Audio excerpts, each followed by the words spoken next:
दिल्ली लक्ष्मी योजना के तहत आप भी अगर अपना फॉर्म जो है वो जमा करवाना चाहते हैं और चाहते हैं कि आपका फॉर्म बगैर किसी गलती के जमा हो जाए, तो फॉर्म जब ऑनलाइन भरा जाता है तो उसमें से 10 सवाल ऐसे हैं जो पूछे जाते हैं और उसमें आपको हां या नहीं में जवाब देना होता है। वो 10 सवाल कौन से हैं और क्यों आपको उस पर ध्यान देना चाहिए, क्योंकि वहीं से पूरा खेल बनता और बिगड़ता है। इस वीडियो में आपको दिल्ली लक्ष्मी योजना से जुड़े इन 10 सवालों की बात करेंगे कि आखिरकार विधायक और एमएलए की अगर बात करें, जहां यह कहा जा रहा है कि जो समर्थन वाला लेटर लेके जाना पड़ेगा उनका साइन कराने के लिए, तो वो कैसे और कब करा सकते हैं। अक्सर ये होता है कि भाई विधायक हैं, सांसद हैं, बड़े आदमी हैं, भाई टाइम से मिले ना मिले, हम जब जाएं कितने घंटे बैठना पड़ेगा, तमाम तरह की चीज़ें जो हैं वो जहन में सवाल आता है। और ख़ासकर अब जब कह लीजिए कि विधायक वगैरह जो हैं वो इस समय दिल्ली में अगर बात करें तो उनको इसी काम में कह लीजिए कि लगना पड़ेगा, क्योंकि आपके इलाके में जितनी भी महिलाएं हैं उन सब में से जितनी भी महिलाएं अप्लाई करेंगी, भले उनका एप्लीकेशन पास होता है या रिजेक्ट होता है, फिर भी विधायक जी के पास पहुंचेंगे, सिग्नेचर कराने के लिए पहुंचना तो होगा ही।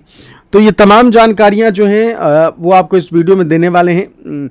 और इस वक्त की एक बड़ी जानकारी जो है वो सामने आ रही है, वो ये कि दूसरे दिन को अगर मिला लिया जाए कि भाई 1 अगस्त से ये योजना के तहत फॉर्म भरने शुरू हुए, और अभी जो खबर आ रही है उसके अकॉर्डिंग देखिए हमारे पास जो है वो लगातार हर अपडेट जो है वो पहुंच रही है, जिससे कि कह लीजिए कि हम आपको सारी जानकारियां जो हैं वो क्लियर कट जो है वो बताते रहते हैं। और अभी का अगर देखा जाए, क्योंकि पहले दिन की अगर बात करें तो पहले दिन तकरीबन 33,000 के आसपास जो महिलाएं हैं उन्होंने अपना रजिस्ट्रेशन करा लिया था। तो पहले दिन 30,000 के आसपास, 33 या 30,000 के आसपास आंकड़ा आया था महिलाओं का जिन्होंने अपना रजिस्ट्रेशन कराया है।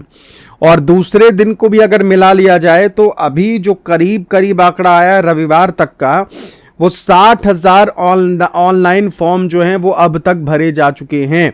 तो ये सबसे बड़ी जानकारी, लेटेस्ट जानकारी हम आपको दे रहे हैं कि 60,000 महिलाओं ने ऑनलाइन अपना फॉर्म जमा कर दिया है। और सुनिए, और 3,158 रजिस्ट्रेशन पूरे भी हो चुके हैं। मतलब 3,158 महिलाएं ऐसी हैं जिनका रजिस्ट्रेशन पूरा हो गया, यानी कि जांच पड़ताल में इनको पात्र माना गया है।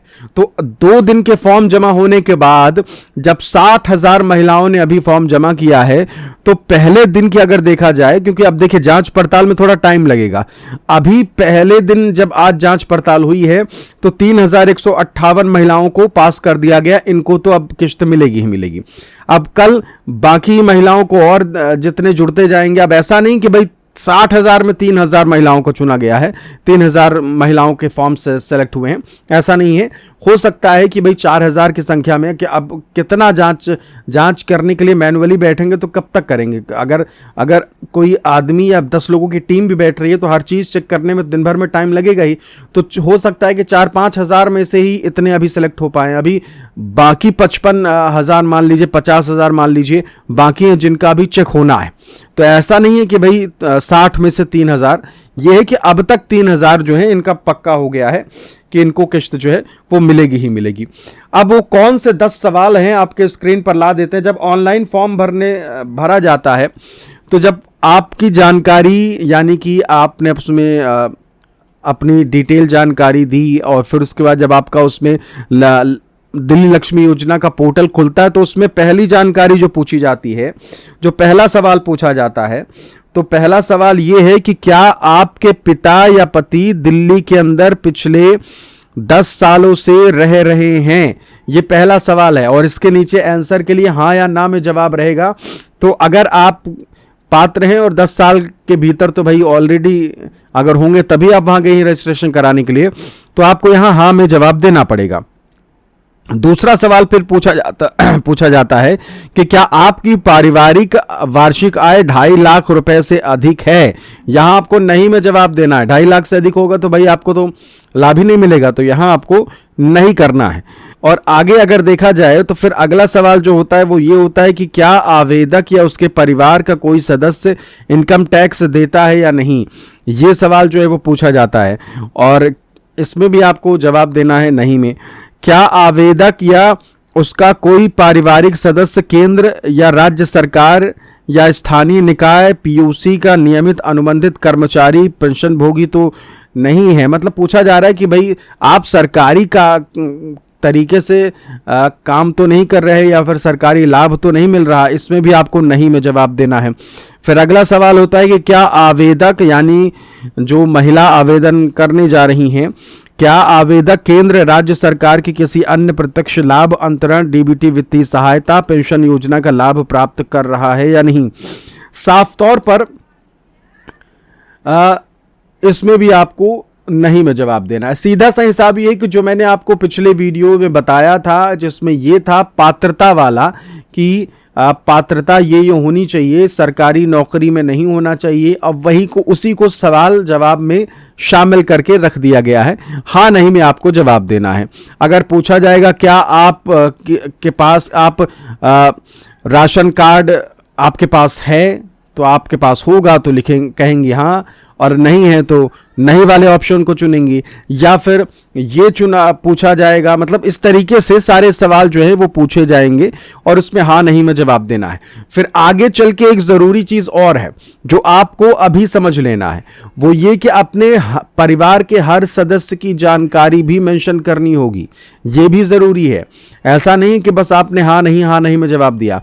अगर आप अपने पति की जानकारी दे रही हैं तो उनके पति की पूरी जानकारी आपको देनी पड़ेगी कि भाई नाम क्या है और उनके वोटर आईडी नंबर क्या है, उनका आधार नंबर क्या है, तमाम जानकारी उसमें देना पड़ेगा। फिर उसके बाद मान लीजिए आप परिवार के किसी और मेंबर को जोड़ना चाहती है तो उनका भी डिटेल देना पड़ेगा, उनके भी आधार नंबर वोटर आईडी नंबर ये सब डिटेल देनी पड़ेगी। ये सब सिर्फ मत समझ लीजिएगा कि सिर्फ आपको अपनी डिटेल देनी और मामला खत्म हो गया, ऐसा बिल्कुल नहीं है। तो ये 2-3 चीजें हैं और सारे फैमिली के डिटेल जानकारी देने के बाद फिर आप पहुंचते हैं फोटोज वगैरह जो आपने खींच के रखी होगी, यानी कि अपनी पासपोर्ट साइज फोटो और जो आपके डॉक्यूमेंट है उसकी फोटो सारी अपलोड की जाएंगी। अपलोड आपको कर देना है जिसमें आधार कार्ड वोटर आईडी कार्ड ये तमाम चीज़ें अपलोड होती हैं। और अपलोड करने के बाद फिर एंड में फाइनल स्टेज पर आप आएंगे जब आपको एमपी एमएलए यानी कि सांसद और विधायक वाला वो लेटर मिलेगा जिस पर आपको साइन करवाना है। और फिर आप वो लेटर लेकर विधायक या सांसद के पास पहुंचेंगी और वहां से उन्हें साइन कराकर आपको वापस उसी जगह पर आना है जिससे आपने फॉर्म भरवाया था, उनको दे देना है और वो उसकी फोटो खींच के अपलोड कर देंगे और फिर आपका रजिस्ट्रेशन खत्म हो जाएगा। यहां अब वो चला जाएगा आगे आपकी सारी चीजें जांच पड़ताल वाले सेक्शन में। ठीक, तो ये इतना है, इतनी प्रोसेस है फिलहाल। अब सवाल बहुत सारी हमारी महिलाओं ने पूछा कि भाई विधायक सांसद ना मिले या फिर उन्होंने साइन नहीं किया या फिर ऐसी कोई स्थिति हो गई तो फिर क्या किया जा सकता है। देखिए, विधायक और सांसद ना मिले वो अलग बात है, लेकिन पहले दिन नहीं मिलेंगे, दूसरे दिन मिलेंगे और बाकायदे उनके तरफ से बताया जाएगा कि भाई इस चीज को लेकर साइन करने के लिए हम इतने घंटे उपलब्ध रहेंगे, इतने बजे से इतने बजे तक। ठीक है, आप खुद नहीं जा रही या फिर आपको दिख जाए कि भाई कोई पहचान का है जो विधायक के कांटेक्ट में है तो उनको अपना कागज दे दीजिए, वो उसमें साइन करवा के ले आएंगे। और दूसरी चीज, अब कुछ दिनों तक मान लीजिए अगले 15 दिन तक विधायक भी मिलेंगे आपको और सांसद भी मिलेंगे। ठीक है, तो साफ तौर पर यह है कि भाई उनको आगे चल के वोट भी तो लेना है। अगर आप वहां गई और आपके उसमें साइन नहीं करा उन्होंने तो क्या आप अगली बार उनको वोट देंगी? बिल्कुल नहीं देंगी, है ना भाई। हम जब आपके काम आप बमुश्किल हमारे काम आए और अब आप सिग्नेचर नहीं करेंगे तो फिर हम कैसे आपको वोट दें? ये वाला मामला जो है वो हो जाता है। तो विधायक और सांसद जो हैं वो सब उपलब्ध होंगे, बस आपको चेक करना है। हालांकि सांसद दिल्ली में जितने हैं वो सब बीजेपी के ही हैं, विधायक आपको आम आदमी पार्टी और बीजेपी दोनों के मिल जाएंगे।